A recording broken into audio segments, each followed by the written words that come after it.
It has become known as what's called the blood libel, which is where there is an ugly mythology going around about what Jews wanted to do with the blood of other people. You've been asked several times to disavow this notion, and you don't do it. Will you just build faith with people about the integrity of this process by saying blood libel is not something that you believe in? Well, I want to say that clearly, and we have said that all the time. This was not said by Hamas. It was not said by the Palestinians. It was not said by the Arabs. It was said by the church.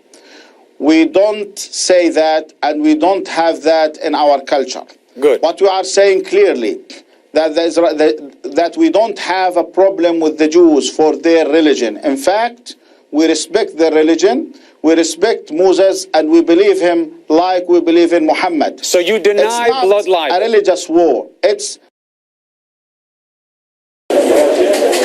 Qasim's ice cream shop in Gaza City has now reopened. A cup or a cone costs 2 shekels. That's 35p. The wait is worth it. It is a small reward for surviving 4 weeks of airstrikes and explosions. It's good to see stop the bombers. It's good to see everybody go to market, go to his work, go to his job. It's very bad to see a lot of men in the hospital without hand, without legs. 4-year-old Musa Sakala in the red shirt wants to make sure his order is not forgotten. He holds his ground and gets his ice cream. It's the family's first outing since the truce. Musa has had leukemia. He still gets treatments in a hospital in Israel. His parents find themselves depending upon the same country that bombs their land. The Israeli doctors are professional and humane.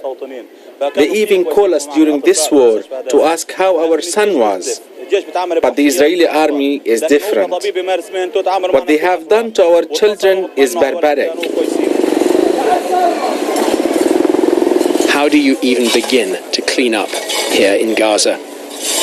The Shujaa neighborhood was torn up by Israel's offensive. I want to give you a sense of where we are and of what's happened here. Israel itself is in that direction where the fields are. And for almost a month, the Israeli Air Force and then the Israeli army carried out strikes across the border here into Gaza. And this is the Shujaa neighborhood. And the destruction here is immense. Wherever you look, buildings have been either hit or they've got bullet holes in them, windows have been blown out, and there is rubble all around me. Israel's army says it went against this neighborhood because it believed that Palestinian militants were digging tunnels from here to go across the border into Israel, and that those militant groups led by Hamas were also carrying out rocket strikes from here. Of course, those militants were hit, but also when you stand here, you realize that many, many civilians will have been hit as well. This was their home. Afaf Sarsak shows us round the remains of her house. She has 8 children. She has to find them a new home. Israel says that she and her neighbors should blame Hamas for the war, but they don't. God be with them. They are stronger now. I hope that God will help the resistance to win and to declare victory. The armed men of Gaza see themselves as winners. This afternoon, gunmen from Islamic Jihad buried one of their commanders. No one here is pressing the militant groups to give way. For the first time in almost a month, people here are able to take some steps back towards a normal life. Here they're getting money to buy things for their families. But they want so much more than that. They want the ability to come and go from Gaza, the ability to get things in from the outside world, and they want Israel to end its restrictions. And that is the same demand that Hamas itself is making of the Israeli government in indirect negotiations.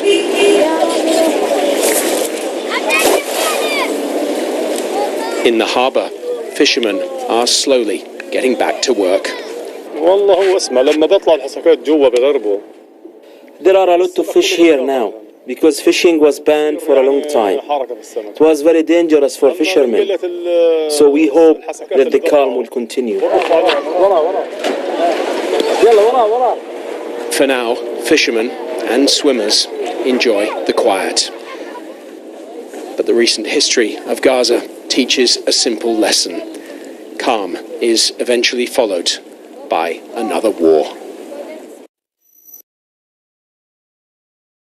Excuse me, it's not a religious war. It's an occupation for our lands. I understand. Whoever will occupy our lands, we will fight him to be independent, to remove the occupation. I understand. If they are using the religion against us, it's their problem. I understand. We did not claim what you have to say, but you have not said that you deny blood libel. Well, can you say the words? Are you comfortable saying those words? Well, we didn't say that. We didn't say that. Then you deny blood libel. You deny blood libel. Well, I am telling you, I did not initiate that initially. I know, but I'm saying you don't. You can't ask me about it because it wasn't my words. Excuse me, it wasn't my words. It wasn't my belief. It wasn't our intention. We don't have part of that. We were not part of that. All of our history, we were not part of that. We didn't say that. We didn't claim that. Others said that. Some others claimed that. So we don't have anything with this. Okay. The 72-hour ceasefire in the Gaza Strip is in its third day as diplomatic efforts aimed at brokering a truce continue in the Egyptian capital, Cairo. An Israeli official speaking on condition of anonymity says that Israel has agreed to extend the ceasefire beyond the Friday deadline, but senior Hamas official Musa Abu Marzouk says there was no agreement between the Israelis and Palestinians over the extension of the ceasefire that took effect on Tuesday. Meanwhile, Israeli and Palestinian delegations are in Cairo for talks on a lasting truce. Egyptian officials are holding separate meetings with the Palestinian and Israeli delegations, but the two sides have not yet met face-to-face. Palestinians want an end to the Israeli blockade of the impoverished territory and the release of prisoners. Israel says it wants Gaza to be demilitarized. Okay. Is that clear? It's more clear than it's been in the past, and it's an important point because you need the integrity of what is said about one another to have respect for the process going forward. That's why I asked you. What we need now is a real position from the international community after the killing of 2,000 civilians in Gaza, including at least 20% of them children below 15 years old. We all see the pictures. And that's why we're all pushing. 15% of them women. We all see the pictures. We need a real condemnation of that. We need a real condemnation for that. We need a real position from the international community to tell the Israelis, stop it. Well, enough is enough. You can't kill the people like this. The international community is watching, Mr. keeping the Hamdan. occupation on the Palestinian lands.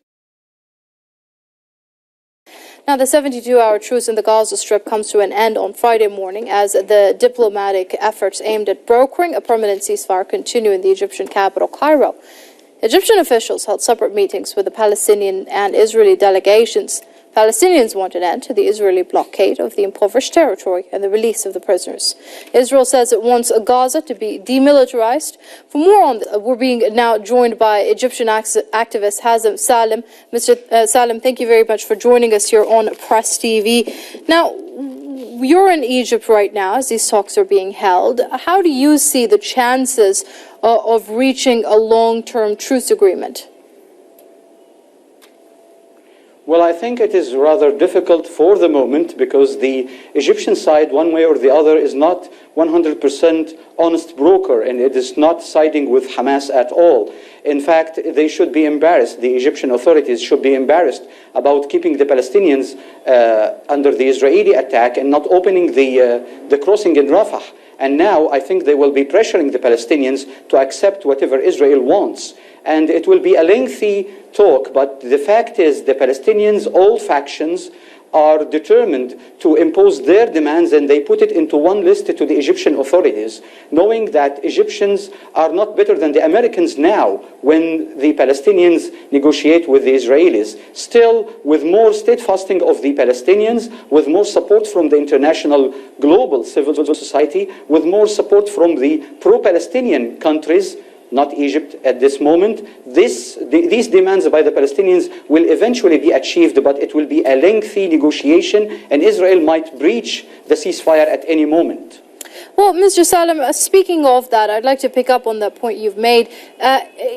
Many are pointing out the political and also the military defeat of Israel is going to force it to make some concessions on the ground and give in to some of Hamas's demands. If a truce is agreed upon, what would it look like, in your opinion?